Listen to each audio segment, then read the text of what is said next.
pagi dan salam bagi Bapak, Ibu, dan saudara sekalian yang dikasihi Tuhan Yesus.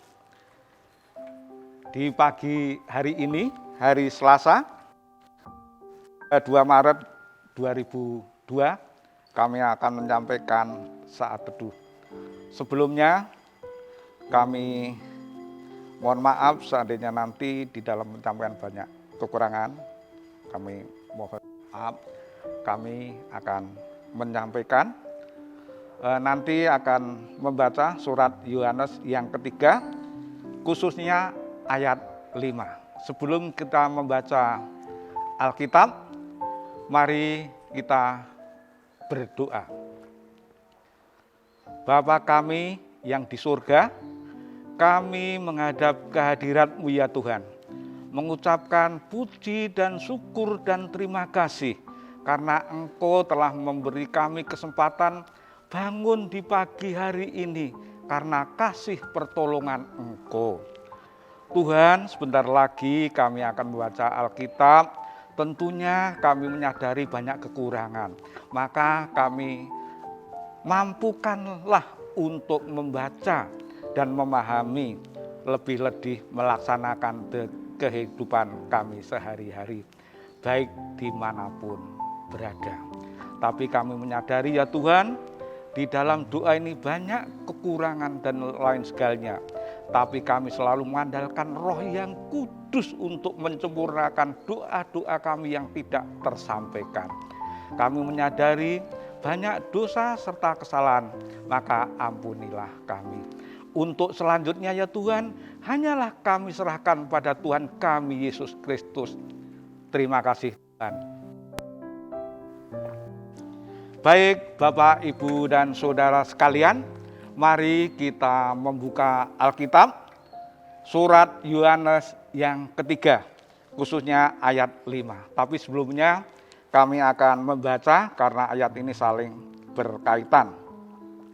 4-7 yang judulnya saling menolong dan perlawanan. Baik, mari kita bersama-sama kita baca.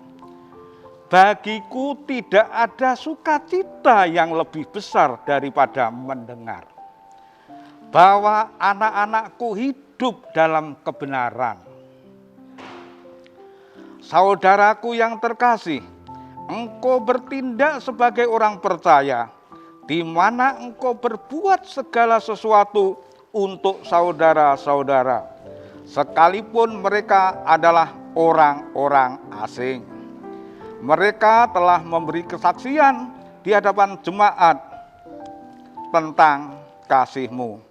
Baik benar perbuatanmu jikalau engkau menolong mereka dalam perjalanan mereka dengan sesuatu cara yang berkenan kepada Allah.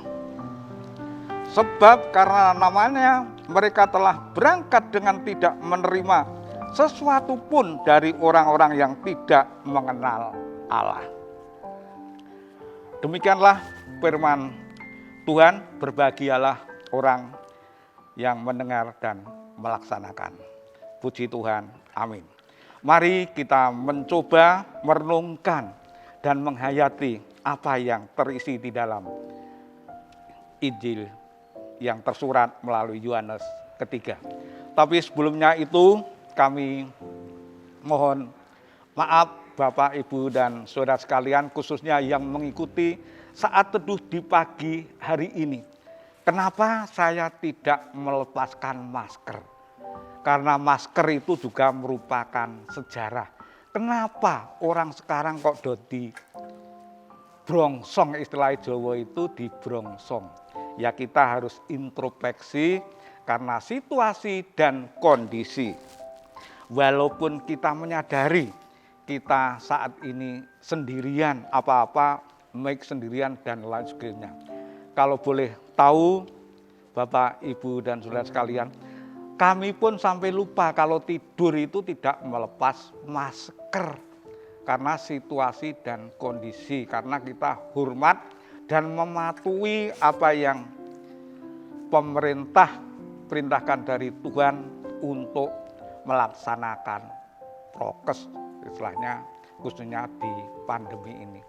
Kami pengen bebas, tapi kita juga menyadari karena situasi dan kondisi ya kita harus menghormati satu yang lain. Bukannya takut tertular, tapi kita juga menghormati jangan-jangan sampai kita yang menulari. Maka kita saling bertanggung jawab, kita hormati apa yang menjadi peraturan pemerintah, karena peraturan pemerintah datangnya juga dari Allah sendiri. Baik, kalau kita membaca di dalam ayat ini, kita diingatkan kebetulan orang Jawa ini memasuki ruah sebelum hari puasa. Loh, apa hubungannya ruah dengan saat teduh dan hubungannya dengan surat Yohanes yang ketiga? Inilah yang namanya Alkitab. Alkitab itu kitab suci. Kalau kita memahami kitab suci itu tidak bisa diamandemen, lebih-lebih diganti. Kalau Undang-Undang Dasar 45 pun bisa diamandemen melalui dewan. Tapi kalau yang namanya kitab suci, marilah kita hormati walaupun sifatnya tulisan, tapi isinya kalau dipahami luar biasa. Kembali lagi, kenapa hubungannya dengan ruah? Karena kita diingatkan yang namanya saling menolong dan perlawanan itu identik satu dengan yang lainnya. Jadi tidak bisa satu sendiri, dan kita harus sadar menjadi makhluk sosial. Makhluk sosial itu ya harus berinteraksi. Kepada siapa? Perintah Tuhan Yesus tidak pernah memerintahkan kamu cuma harus berinteraksi dengan orang Kristen. Tidak, sesama orang yang beriman. Karena semua orang saya yakin beriman, cuma bedanya lain-lain. Nah, kita tidak lepas dari saling menolong. Dan kembali lagi tentang ruah. Ruah itu diingatkan sebelum puasa, karena puasa di bulan suci. Maka ruah itu lebih hebat bagi orang Jawa. Maka banyak orang yang ke makam membersihkan. Maka istilahnya ada yang namanya kerja bakti. Tolong menolong itu bisa dikategorikan juga kerja bakti. Dan dipahami juga orang yang kerja bakti itu apa? Loh, kerja bakti itu kesadaran, Pak. Iya, betul. Kesadaran. Kalau kesadaran berarti yang tidak berangkat pun juga sadar, karena berkaitan dengan orang lain. Lah, bentuk kesadaran itu bermacam-macam. Oh, karena ini hari Minggu, maaf kami tidak bisa hadir di gereja karena kebetulan ini ada persekutuan di hari Minggu. Oh, enggak apa-apa. Itu bagi saya sudah bentuk komitmen kesadaran karena memberitahu. Syukur-syukur ada bentuk kasih. Berhubung kami tidak bisa hadir, inilah ada minuman yang bisa dinikmati bagi sesama. Kembali lagi kepada surat Yohanes, ini jelas menekankan, saudara yang terkasih, engkau bertindak sebagai orang percaya. Berarti orang percaya, berarti orang yang beriman. Di mana engkau berbuat segala sesuatu untuk saudara-saudara. Berbuat sesuatu untuk saudara-saudara. Dan ditegaskan lagi, sekalipun mereka adalah orang-orang asing. Maksudnya orang-orang asing itu yang tidak kita biasa jumpai. Tidak boleh dibeda-bedakan. Lebih-lebih di dalam kitab Injil melalui perjanjian baru, kita itu istilahnya diperjelas. Maka kita bersyukurlah bahwa kita punya kitab perjanjian lama dan perjanjian baru. Karena perjanjian baru itu untuk melengkapi.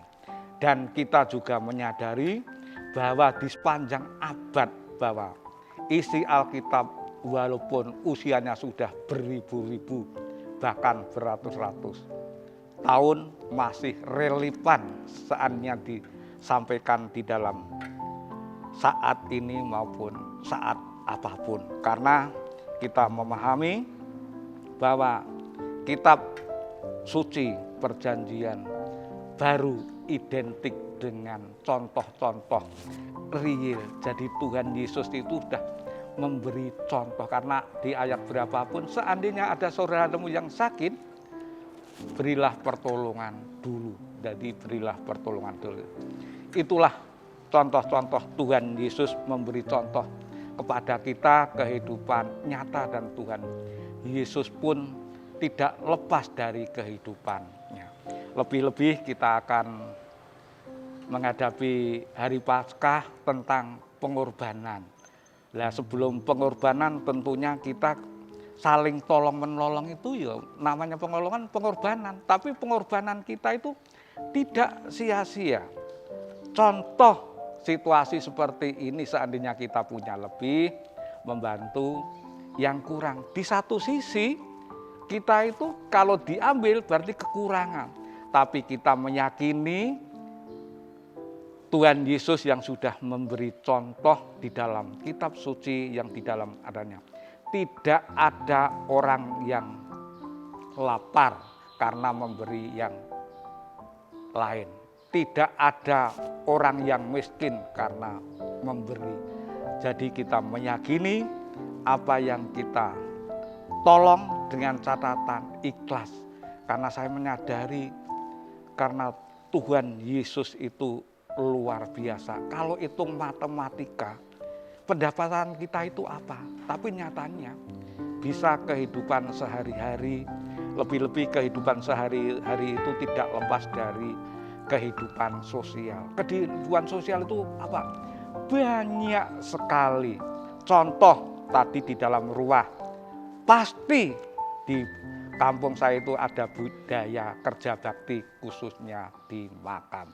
Kalau mau 17-an nggak heran, istilahnya di mana-mana kerja bakti. Nah ini saling menolong dan perlawanan. Ini ditegaskan, diingatkan bahwa kita harus ingat pada orang yang lain.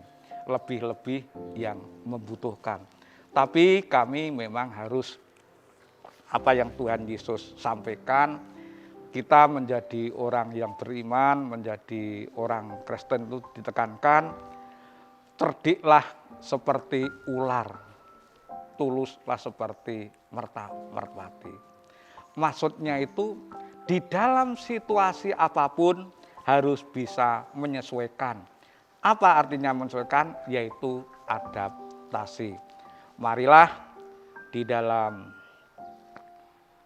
saat ini kami menyadari tidak kenal satu dengan yang lain, khususnya secara bertatap muka. Tapi saya yakin dan percaya karena Tuhan pernah bersabda, istilahnya nanti semua itu ada waktunya lah. Istilahnya badai tentunya berlalu.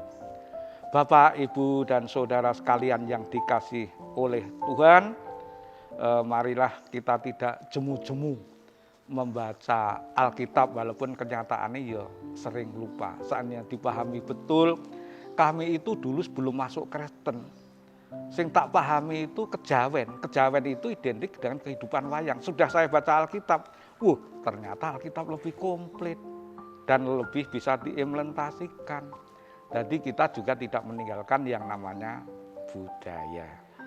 Mungkin Bapak, Ibu, dan saudara sekalian, di dalam kami menyampaikan tentunya banyak kekurangan.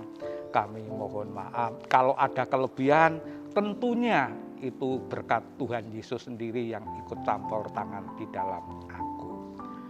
Marilah kita akhiri, sebelum kita akhiri kami akan menyampaikan salam sehat kepada semuanya aja, khususnya di GKJ Karangbendo dan umumnya pada masyarakat luas. Salam sehat, Tuhan Yesus memberkati.